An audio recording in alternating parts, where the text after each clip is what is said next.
Routines allowed people to actually focus on what's important to them. And when you focus on what's important, or if you just focus on something specific, that specific thing is going to grow. So having those routines literally allows you just to have more freedom. It's not to constrain you. It's to allow you to have more fun and do more things and be around the people that you want to be around.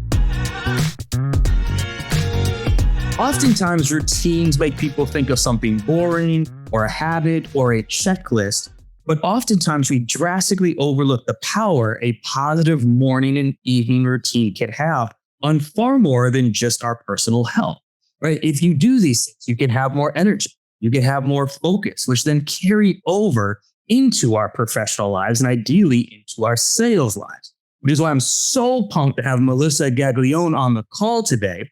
She's an AE at LivePerson, former SDR, and you know how I feel about my former SDRs, but also a former teacher, first grade of all things. And she's here to talk to us about routine, but how it makes her a better seller, better teacher, and I'm going to guess just a better overall person. Melissa, welcome to the show. Hi, Kevin. Nice to be here. Thank you so much for having me today. I am pumped. You came highly recommended. And then when I pinged you for the topic, you nailed some things that I love to talk about. So we're going to dive in here. Now, I'm going to break my own rule. I told you this before recording. Like, I don't normally do backsteps. I don't normally go backwards. I'm always about tactics. But I love the fact you were a former teacher. And so what I'm going to open with here, what are things that you think salespeople could learn from elementary school teachers? Absolutely. Surprisingly, a lot. Oh, I know. You can even ask a first grader, and I'm sure that they will tell you to be positive, to smile, and probably to have a routine. And that's because routines allowed people to actually focus on what's important to them. And when you focus on what's important, or if you just focus on something specific, that specific thing is going to grow. So whether that's a relationship, or maybe it's your sales process, or maybe it's, maintaining a house or training your dog, whatever you put focus on is going to grow. So being a former teacher, everything was a routine, right? You wake up, you go to work, and right away the kids come in. My kids used to come in at 7:15 screaming, super loud kids. I had to take a power energy drink every morning just so I could be just as loud because I want them excited about the day.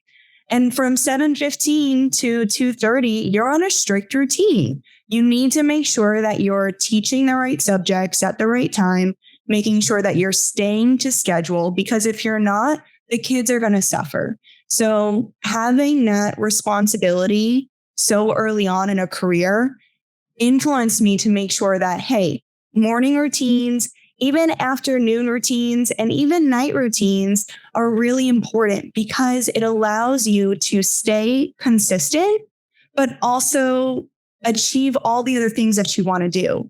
So for example, if I didn't have the morning routine that I had, then would I be able to randomly go meet one of my friends out for drinks after work or something like that?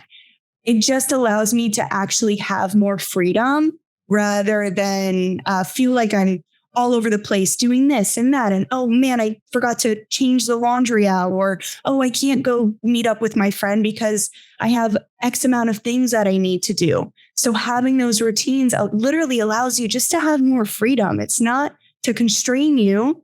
It's to allow you to have more fun and do more things and be around the people that you want to be around. And that's something I think people miss all the time is they hear structure and they think restricting.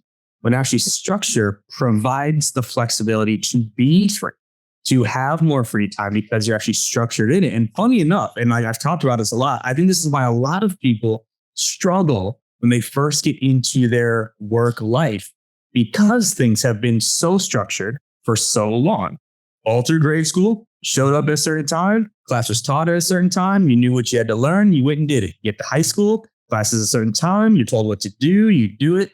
College, and then all of a sudden you get into the real world and it's like, hey, so like show up and get the job done. And we're like, wait, but when and how. So like, I love this idea of structure for students and how it plays over. So I guess, how do you structure your day as well? Like as a salesperson, do you structure your day also?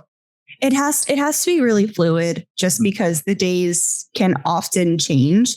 So you have to be fluid with it. And a lot of these tactics, a lot of these things that I've learned is from my mentor, Brandon Fluharty. And these are a lot of the things that he preaches, practices. And really all that I did was just take his suggestions and tweak them for ways that they could help me, because we're not the same, but we do similar things and we want to live a similar life. But at the end of the day, like, I have different responsibilities, so I need to make sure that those things get done.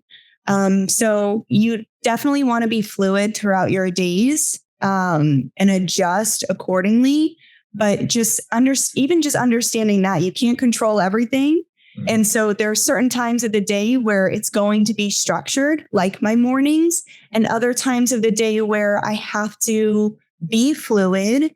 And I have to, sometimes take a meeting that just got thrown on my calendar, or, oh man, I just got assigned this new account and it's really exciting. So I do want to prioritize that one today. Or maybe, a prospect calls me back and, they want to move faster in the deal. So I have to adjust. So it really does. You just have to be open-minded, right? You have to understand, look, I'm going to try my best to have structure during these times of the days.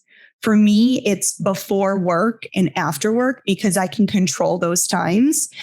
During work, you can control the most that you can, but let's be real, like just as if I was teaching.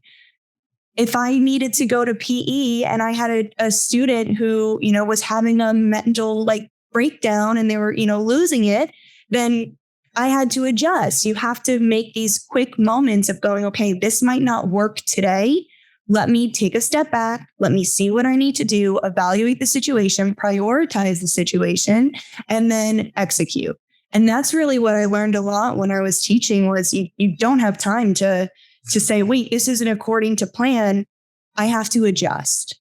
And so understanding that you're going to have to adjust during the day is also important. And it's not a failure either if it doesn't go according to plan.